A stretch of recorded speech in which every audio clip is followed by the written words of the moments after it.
بسم اللہ الرحمن الرحیم۔ السلام علیکم۔ رمضان میں تہجد کس طرح پڑھیں؟ دوستوں، آج کے اس ویڈیو میں ہم آپ کو بتانے والے ہیں کہ رمضان میں تہجد کس طرح پڑھیں۔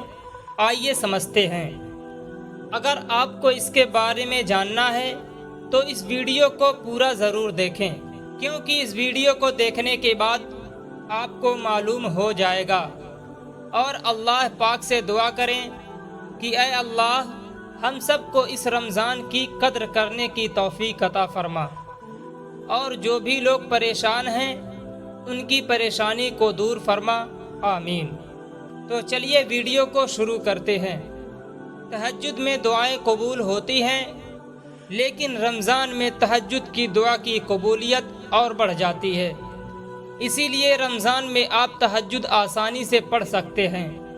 سحری میں اٹھ کر آپ تہجد کی نماز ادا کریں اور اپنے لیے اور پورے امت کے لیے بہت سارے دعائیں کیجیے، کیونکہ یہ مہینہ رمضان کا مہینہ ہمارے لیے ایک گولڈن اپارچونٹی ہے، کیونکہ اس مہینے میں ہماری ہر دعا قبول ہوتی ہے، اور جو دعا تہجد پڑھ کر مانگی جائے وہ دعا تو ہر حال میں قبول ہو کر ہی رہتی ہے۔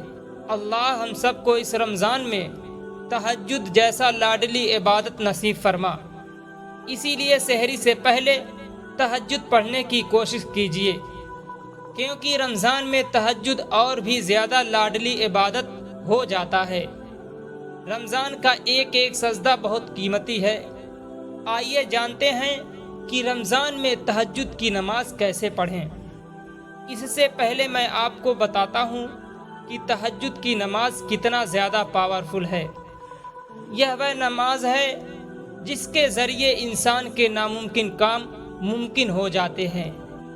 یہی وہ دعا ہے جس میں بندے کی دعا 100% قبول ہوتی ہے۔ یہ نماز رات کے تہائی حصے میں پڑھی جاتی ہے، اور تہائی حصہ کا مطلب ہوتا ہے آدھی رات کا حصہ۔ جب سارا عالم سو رہا ہوتا ہے، اس وقت رب کریم کی رحمت پکارتی ہے کوئی جو اپنی میٹھی میٹھی نیت کو قربان کر کے مجھے یاد کرے، میری عبادت کرے۔ تو اس میں وہ کہتا ہے جس میں وہ سوال کر رہا ہے۔ جب آپ رمضان میں سحری کے لیے اٹھتے ہیں تو آپ کوشش کیجئے کہ فجر کی نماز سے 1 گھنٹہ یا آدھا گھنٹہ پہلے اٹھ کر تہجد پڑھیں۔ تہجد کی نماز کی کتنی رکعتیں ہیں؟ جیسے تہجد کی نماز فرض نماز نہیں ہے، بالکل ویسے ہی اس کی رکعت کی کوئی بھی تعداد لازماً نہیں ہے، یعنی کہ آپ کم سے کم 2 رکعت بھی پڑھ سکتے ہیں، اور زیادہ سے زیادہ 12 رکعت بھی، جو آپ اچھے طریقے سے پڑھ سکتے ہیں۔ اور شروع میں 4 رکعت ہی کافی ہوتی ہے، تاکہ آپ کو یہ مشکل نہ لگے تہجد کی نماز میں کون سی سورہ پڑھیں۔ تہجد کی نماز میں آپ کوئی بھی سورہ پڑھ سکتے ہیں۔ اس کے لیے آپ کو کوئی خاص صورتیں نہیں یاد کرنی پڑتی ہے۔ آپ چھوٹی صورتیں بھی پڑھ سکتے ہیں اور بڑی صورتیں بھی پڑھ سکتے ہیں۔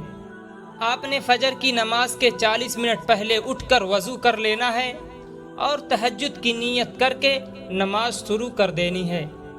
آپ کو اتنے ہی رکعت پڑھنی ہے جتنی آپ آسانی سے پڑھ سکتے ہیں۔ سجدوں کو لمبا کرنا ہے اور نماز کا مزہ لینا ہے۔ جو بھی صورتیں آپ کو زبانی یاد ہیں وہ آپ کو پڑھنی ہے، اور اگر نہیں بھی یاد ہیں تو قرآن کو دیکھ کر پڑھ لینا ہے۔ 2 رکعت کر کے نماز پڑھنا ہے۔ بس یہ 40 منٹ آپ کی پوری زندگی بدل سکتا ہے۔ آپ کو زندگی میں کتنی بھی پریشانی کیوں نہ ہو، آپ کا دل جب بھی بے چین ہو تو آپ کو تہجد کی نماز پڑھ لینا ہے، اور پھر دیکھنا ہے کہ کیسے اللہ آپ کے لیے راستے کھول دے گا، اور کیسے آپ کے ایک قربانی انگنت قربانیاں سے بچا لیں۔ تہجد ناممکن کو ممکن کرنے والی عبادت تو ہے ہی، لیکن اس سے پہلے یہ وہ عبادت ہے جس کے ذریعے بندے کو اپنے رب کی حقیقی محبت نصیب ہوتی ہے۔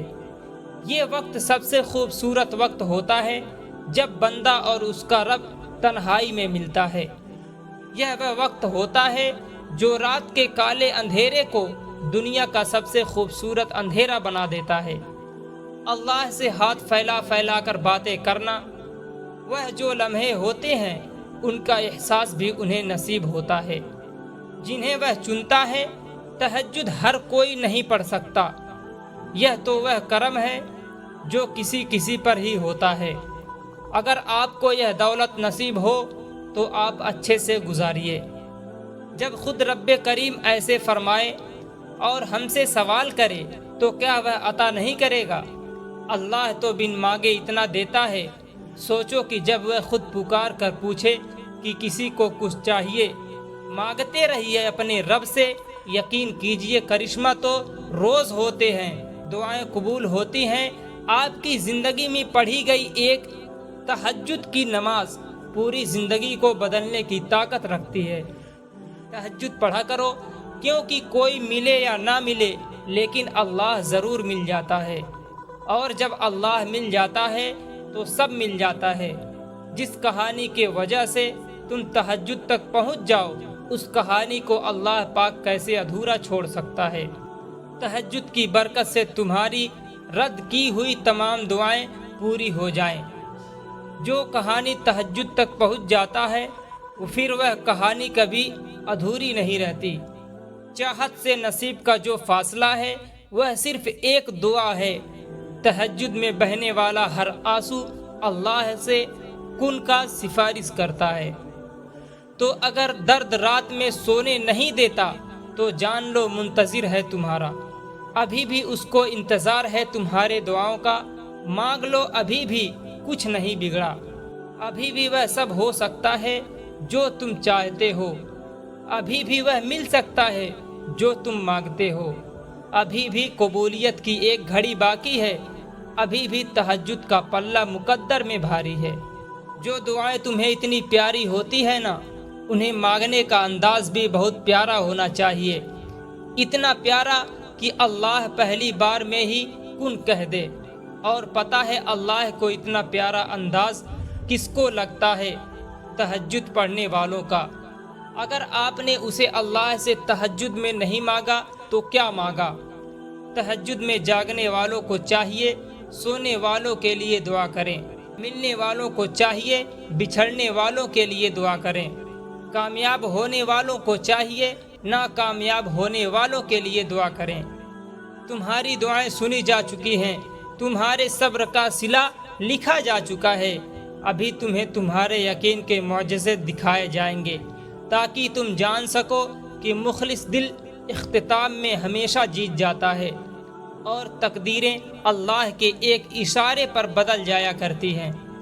کتنا سکون ملتا ہے نا جب آپ کے لیے سارے راستے بند ہو جائیں اور آپ کا دل کہے صبر رکھو، اللہ کے رحمت کا دروازہ ابھی بند نہیں ہوا ہے۔ تہجد اتنا قیمتی ہے کہ اگر اللہ ہمیں نہ دیتا تو ہم کبھی سمجھ ہی نہ پاتے۔ حضرت علی فرماتے ہیں کہ اگر لا حاصل کو پانا چاہتے ہو تو تہجد پڑھو، کیونکہ جو نصیب میں نہ ہو اسے تہجد کی دعائیں مقدر میں لے آتی ہیں۔ اللہ پاک سے دعا کریں کہ اللہ ہم سب کو رمضان میں تہجد کی نماز ادا کرنے کی توفیق عطا فرمائے، آمین۔ دوستو، امید ہے آپ کو آج کی یہ ویڈیو پسند آئی ہوگی۔ اگر آپ کو ویڈیو پسند آئی ہو تو ویڈیو کو لائک، شیئر اور ایک پیارا سا کمنٹ کر کے ہمارے channel Aftab Alam Islamic official کو ضرور سبسکرائب کر دیں۔ پھر ملتے ہیں کسی دوسری ویڈیو کے ساتھ، تب تک اپنا خیال رکھیں، اللہ حافظ۔